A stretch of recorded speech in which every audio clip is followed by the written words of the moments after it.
5 अगस्त सावन पुत्रदा एकादशी पर जिस घर में किया जाता है तुलसी की सूखी लकड़ी का यह उपाय, उस घर पर पूरे साल माता लक्ष्मी का आशीर्वाद बना रहता है।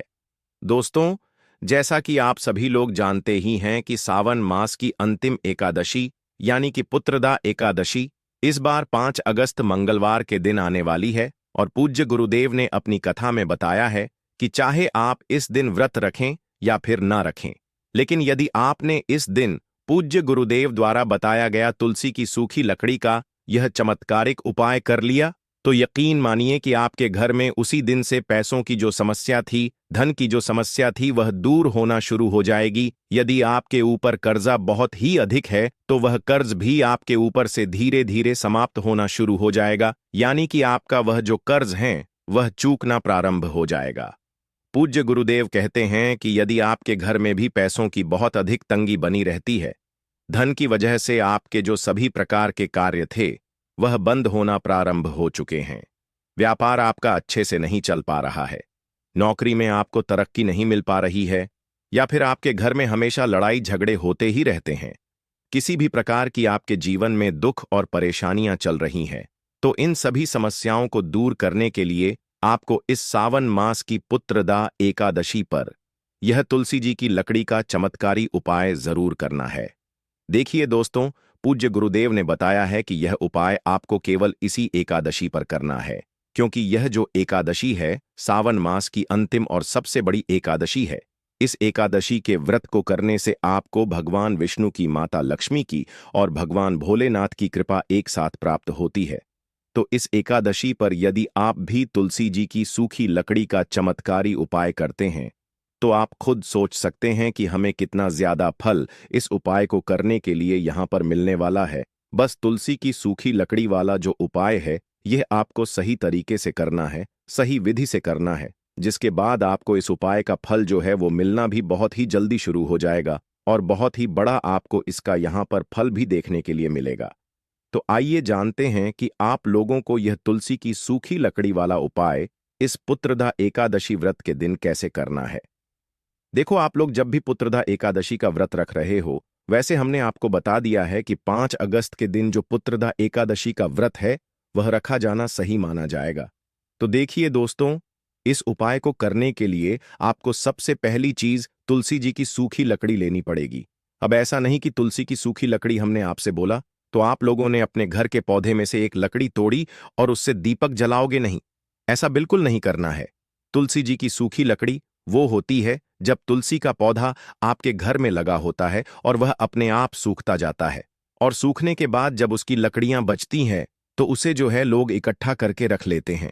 आप भी रख लेते होंगे, तो सिर्फ हमें वो लकड़ी चाहिए। ऐसा नहीं कि आपके घर में तुलसी का पौधा लगा हुआ है और आपने पौधे में से ही जो है यहां पर लकड़ी को तोड़ लिया, तो ये गलती आप लोगों को नहीं करना है। तुलसी के पौधे में से लकड़ी नहीं तोड़ना है। जो पहले का पौधा होगा, जो सूख चुका होगा, जो आपने इकट्ठा करके रख लिया होगा, संभाल कर रख लिया होगा, है ना, तो उसमें से आप लोगों को जो है एक अच्छी सूखी वाली तुलसी जी की लकड़ी जो है निकाल लेना है। देखो, तुलसी जी की लकड़ी सूखी होगी तो ही वह जलेगी, अन्यथा नहीं जलेगी, इसलिए इस बात का आप लोग ध्यान रखिएगा। तो लकड़ी आप इतनी बड़ी निकाल लीजिएगा जितनी बड़ी आप लोग एक रुई की बत्ती बनाते हो। देखिए, अधिकांश लोगों के पास तुलसी की सूखी लकड़ी नहीं मिल पाएगी। ऐसे में आपके पास भी यदि तुलसी की सूखी लकड़ी नहीं है तो आप एक कार्य करना कि तुलसी जी के पौधे के नीचे ध्यान से देखना। तुलसी माता की सूखी लकड़ी जरूर कहीं ना कहीं गिरी हुई होगी। तुलसी के पौधे के नीचे तो उस सूखी लकड़ी को आपको उठा लेना है और इसे ही आपको अपने इस उपाय में उपयोग करना है। ठीक है, तो दोस्तों ध्यान रखिए, यहां पर हमें रुई की बत्ती नहीं लेना है। बस हमने आपको उदाहरण के लिए बता दिया है कि आप लोग जो है उतनी बड़ी बत्ती ले लेना, मतलब उतनी बड़ी लकड़ी ले लेना सूखी तुलसी जी की, जितनी बड़ी आप लोग एक दीपक के अंदर रखने के लिए बत्ती बनाते हो, रुई की, है ना, तो उतनी बड़ी अपने हिसाब से जो है एक सूखी तुलसी की लकड़ी को आप लोग तोड़ लीजिएगा। तोड़ने के बाद आपको क्या करना है कि यह जो उपाय है सूखी तुलसी की लकड़ी वाला जो उपाय है, ये पुत्रदा एकादशी व्रत के दिन शाम के समय होगा, प्रदोष काल में होगा। ये उपाय सुबह के समय नहीं होगा, दोपहर के समय नहीं होगा, ये उपाय होगा शाम के समय में। ठीक है, अब शाम के समय में कहां पर उपाय होगा वो भी हम आपको बताएंगे। पर उससे पहले आप लोग उपाय को पूरा सुन लीजिए। देखो, अगर यह वाला उपाय शाम के समय आप स्नान करके करो तो बहुत ज्यादा अच्छा रहेगा। बाकी ना भी कर पाओ, स्नान करके तो हाथ मुंह जरूर धो लेना उपाय को करने से पहले, क्योंकि शाम के समय तो वैसे भी आप अपने घर की दिया बाती करते ही हो, है ना? तो उसके लिए तो शाम के समय आप लोग जो है स्नान करके शुद्धता का ध्यान रखते हुए इस एक तुलसी की लकड़ी को तैयार रखिएगा और रखने के बाद अपने घर के पूजा घर में आ जाइएगा। ठीक है? अब ये जो दीपक आप लोग जलाओगे ये मिट्टी के दीपक के अंदर जलाओगे। जो मीडियम साइज का एक छोटा दीपक रहता है ना, उस दीपक के अंदर आप लोग इस दीपक को तैयार करोगे और इस दीपक के अंदर जो चीज डलेगी वो डलेगी सिर्फ और सिर्फ शुद्ध देसी गाय का घी। इस दीपक को तेल से आप लोग नहीं जलाओगे, इस बात का थोड़ा ध्यान दीजिएगा, है ना? तो शुद्ध देसी गाय का घी यहां पर आप लोगों को लेना है और इसी से जो है यहां पर आपको अपना दीपक भी जलाना है। तो सबसे पहले अपना मिट्टी का दीपक ले लीजिएगा। उस मिट्टी का दीपक भले पुराना भी दीपक हो तो उसको धोकर साफ करके आप लोग इस्तेमाल कर लीजिएगा। तो पुराने दीपक को ही धोकर साफ करके आप लोग इस्तेमाल में ले लीजिएगा। ठीक है? तो एक मिट्टी का दीपक लेकर उसके अंदर अब आप लोग सबसे पहले लकड़ी रख देना। भले लकड़ी थोड़ी सी टूट भी जाए, बस पूरी बिल्कुल टूटनी नहीं चाहिए, अलग नहीं होनी चाहिए, भले वो मुड़ जाए वहीं के वहीं। तो आप लोगों को ऐसे लकड़ी करके जो है उस दीपक के अंदर जमा देना है। उस दीपक के अंदर जैसे ही आप लोग अपनी सूखी तुलसी की लकड़ी को जमा देते हैं, अब आप लोग क्या करेंगे कि इस दीपक के अंदर शुद्ध देसी गाय का घी बिल्कुल फुल भर देंगे। फुल से थोड़ा सा कम भर देंगे। इसमें सबसे जरूरी अगर कोई चीज है तो वो ये है कि इस तुलसी की लकड़ी को आप लोग थोड़े समय के लिए घी के अंदर भिगो के रख देना। मतलब कि जो आपने दीपक के अंदर ही घी डाला हुआ है, शुद्ध देसी गाय का घी डाला हुआ है, इसी दीपक के अंदर अपनी इस लकड़ी को पूरा थोड़ी देर के लिए डुबो देना है। लगभग 1 मिनट, 2 मिनट या 5 मिनट के लिए। अगर आपके पास समय है तो थोड़ा डुबो दीजिएगा, जिससे कि ये जो लकड़ी है, तुलसी की सूखी लकड़ी है, इसके अंदर अच्छे से घी जो है मतलब आ जाएगा, जिससे कि आपका दीपक भी अच्छे से जल पाएगा। तो इस तरीके से आपने कार्य किया। 1-2 मिनट रुके, इसके बाद में अब उस सूखी तुलसी की लकड़ी को किसी एक साइड से बाहर निकाल लो और एक साइड से बाहर निकालने के बाद आप क्या करना है, अपनी माचिस लेकर इस दीपक को जला देना है। ये जो दीपक है ना, ये आप 2 जगहों पर जला सकते हो। सबसे पहला तो स्थान है आपके ही घर का पूजा घर, क्योंकि आपके घर के पूजा घर में सभी भगवान विराजित रहते हैं। लड्डू गोपाल, भगवान विष्णु जी, माता लक्ष्मी जी सभी मतलब विराजित रहते हैं। इसके बाद में दूसरा जो स्थान है वो है भगवान विष्णु जी का मंदिर या लक्ष्मी जी का मंदिर। अगर आपके घर के आसपास है, या भगवान राधे कृष्ण जी का मंदिर भी अगर आपके पास है, तो वहां पर जाकर भी आप लोग इस दीपक को जाकर जला सकते हो और अपने लिए आशीर्वाद प्राप्त कर सकते हो। ठीक है? तो 2 स्थान है। मुख्य रूप से सबसे ज्यादा जरूरी, सबसे ज्यादा सही रहेगा आपको अपने घर के ही अंदर इस दीपक को अपने घर के पूजा घर में जला सकते हो। ठीक है? अब आप लोग क्या करो कि उस दीपक को जला दो। मतलब उस जो सूखी तुलसी की लकड़ी आपने किसी एक साइड से निकाल कर रखी हुई होगी, अब आप उसको जला दो और थोड़ा समय दो ताकि वो अच्छे से जल जाए, है ना? अब जैसे ही ये तुलसी की सूखी लकड़ी जल जाती है, मतलब कि दीपक जल जाता है, आपका अच्छे से जलना शुरू हो जाता है। इसके बाद में आप इसे अपने सीधे हाथ की हथेली में उठाओ।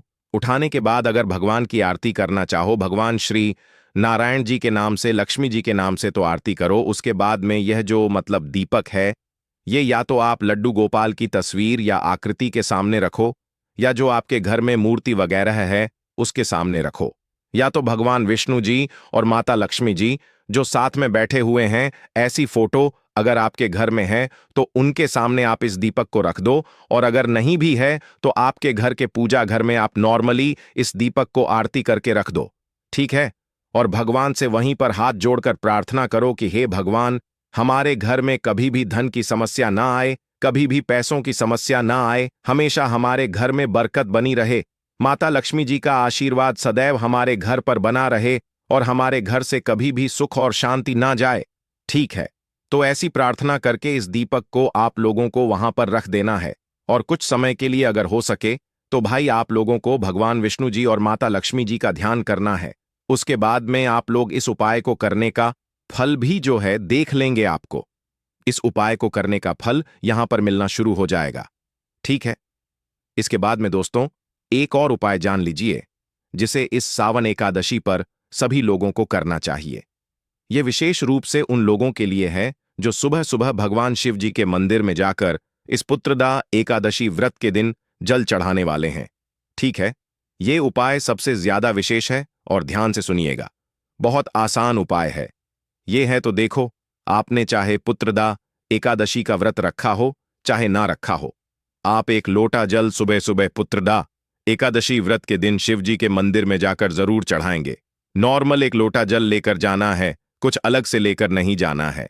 तो जब आप इस जल को शिव जी के शिवलिंग पर चढ़ाएंगे तो उस समय क्या करना है, आप लोगों को ये जल आपने चढ़ा दिया। जल चढ़ाने के बाद या जो भी आप पूजन अर्चना करना चाहे, पूजन अर्चना करने के बाद आपको क्या करना है कि शिव जी के ही पास में बैठना है। शिव जी के पास में बैठकर मात्र एक नाम हम आपको बता रहे हैं, उस नाम को 3 बार बोलना है। वो नाम है दोस्तों स्वधा। ये उपाय बहुत सारे लोगों ने पहले किया भी है, उनको इस उपाय को करने का फल मिला भी है।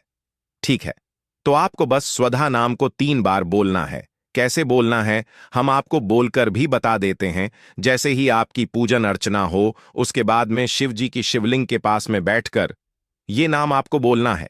तो नाम ऐसे बोलना है आपको, स्वधा स्वधा स्वधा। 3 बार इस नाम का उच्चारण करने के बाद आप लोगों को जो है यहां पर भगवान के शिव जी के पास में बैठकर, शिवलिंग के पास में बैठकर आपको अपनी जो भी मनोकामना है, प्रार्थना है, कुछ समस्या है, दुख और परेशानी है, वो आपको भगवान शिव जी से यहां पर बोल देना है। ठीक है, जिसके बाद में आप जिस भी कामना के लिए यह वाला उपाय किया होगा, स्वधा नाम को 3 बार बोला होगा, शिव जी के मंदिर में बैठकर, शिवलिंग के पास में बैठकर, तो भाई आपकी वह मनोकामना या वह दुख और परेशानी जरूर दूर होगी।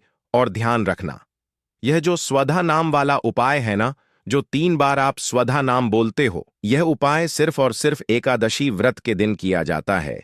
और जब वही सावन की एकादशी हो तो भाई यह सोने पे सुहागा वाली बात होती है पुत्रदा। एकादशी व्रत के दिन आप जो भी उपाय कर रहे हो, आप यह मानकर चलना, उस उपाय का फल आपको कई गुना बढ़कर मिलने वाला है। तो सबसे आसान और सबसे पहला उपाय हमने आपको बता दिया है, जो कि शिव जी के मंदिर में जाकर एक लोटा जल चढ़ाकर या पूजन अर्चना कर कर स्वधा नाम को वहीं पर बैठकर, आराम से बैठकर, शांति से बैठकर स्वधा नाम को 3 बार बोल देना। 3 बार से ना ज्यादा बोलना है ना कम बोलना है। 3 बार स्वधा नाम का उच्चारण करके, भगवान से प्रार्थना करके आपको अपने घर पर वापस आ जाना है।